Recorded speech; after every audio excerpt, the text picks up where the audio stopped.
It's the Real News Network. I'm Sharmini Pierce coming to you from Baltimore. Did you know that last summer a British nuclear weapons test malfunctioned, veered off course, and was heading towards Florida before it was destroyed? The test was conducted off a British Trident submarine off the coast of Florida. The test was a part of the UK Trident nuclear missile program. The Sunday Times broke the story last week as Theresa May was visiting Donald Trump here in the United States. Although the serious malfunction occurred last June, the story is only coming to surface now. According to the Sunday Times, the Conservative government imposed a media blackout on the subject after the missile misfired. The failed test was kept secret from UK Parliament as well and the wider public until the story broke in the Times.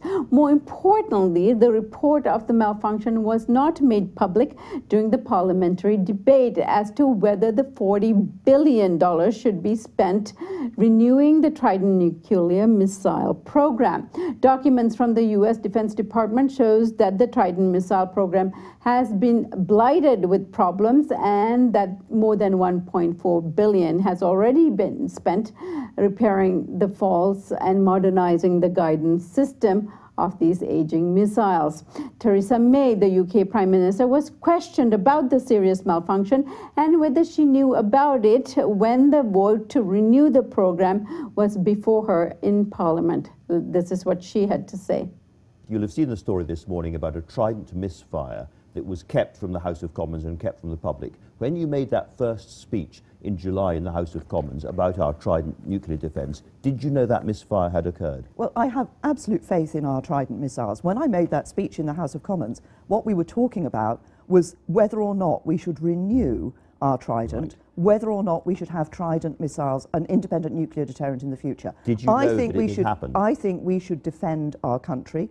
I think we should play our role in NATO as with an independent nuclear deterrent. Jeremy Corbyn thinks differently. Jeremy Corbyn thinks we shouldn't defend our country. This is a very serious incident. Did you know about it when you told the House of Commons? And the issue that we were talking about in the House of Commons was a very serious issue.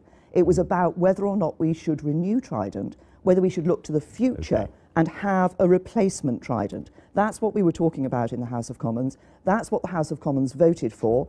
I believe in defending our country. Jeremy Corbyn voted against it. He doesn't want to defend our country with an independent nuclear deterrent. Okay. Well, it's not debate that took place. Okay, it's not was about I'm not going to get an answer to this. Well, since that interview, it has been confirmed that Theresa May actually did know about the malfunction. Joining us now to speak about the significance of the failed nuclear missile test, along with the implications it has for the wider Trident nuclear program, is David Webb.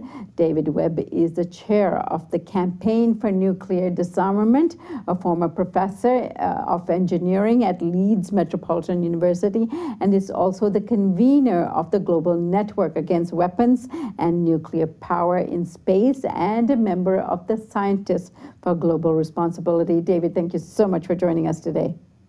Good to be here. Thank you. So, David, I imagine there are many things you want to speak about in terms of this whole system, as well as what's transpiring politically in the UK. But let's start off by explaining to us what this Trident nuclear system is and what does it do. Sure. Currently, the UK has just one nuclear weapons system, and that's the Trident system. That's a series of submarines, some 4 submarines, one of which is on continuous patrol all the time, 24 hours every day, somewhere at sea. And it has a number of these missiles on board, with each of which has some independently targetable warheads on. The exact number is variable, but there's enough there to cause considerable damage and start a nuclear war should they be used. The whole issue really is basically about, at the moment, renewing that system. What happens is, although the warheads and the submarines are built in Britain and developed in Britain, the missiles themselves are actually on lease from the United States. So it's a United States missile. And the warheads are basically based on the United States design as well. So although when you heard earlier, the Prime Minister was talking about an independent nuclear deterrent or nuclear system, nuclear warfare system, actually it's not really independent at all. It depends totally on the United States. So the failure of the missile out off the shores of the United States just a few months ago was basically a failure of the missile, not of the components that that Britain was responsible for, if you like, i.e. the submarines or the warheads. And that's been used as the excuse as to why it wasn't really mentioned. But of course, it's a fundamental part of the whole system. If the guidance system doesn't work, then the whole system is completely useless. And the most intriguing part of the story really is that this failure happened just a few weeks before a discussion, a big debate in the Houses of Parliament about renewing the Trident system to the new system that the United States is developing, and therefore we are following. And this debate, took place without the knowledge that this misfire had occurred. Now, David, surely mistakes happen, and the very reason why things are tested is to make sure things are working properly and what's going wrong, so it could be adjusted and malfunctions repaired and so on. What was the problem with this test that concerns you? Yeah, of course, that's absolutely true, and there have been a number of failures in the past, absolutely right. And not all of them have been disclosed. And I guess that's the problem, really. How do we know what's happening or what's not happening or what's not being reported that goes on, in secret? So how do we know, for example, that rather than just the failure of the guidance system, what happened was not something which was subject to a computer hacking, event? So maybe, it was hacked into. I'm not suggesting it was necessarily, but there's so much secrecy involved around these things that we don't know really what's going on.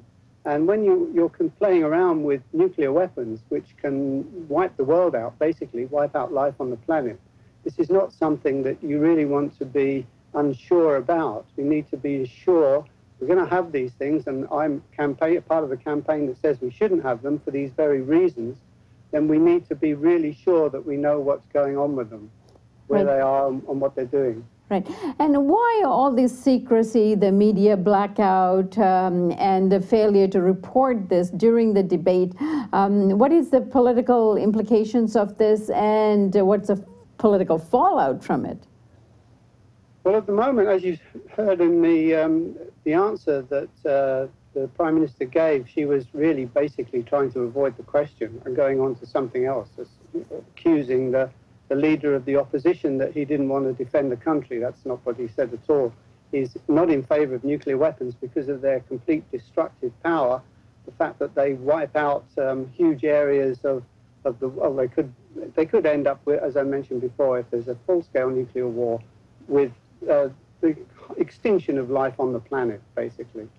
So these things are not defensive. They're totally aggressive, totally destructive, and they should really be done away with from the planet altogether. I'm going to be continuing this discussion with David Webb. Please join us for segment 2.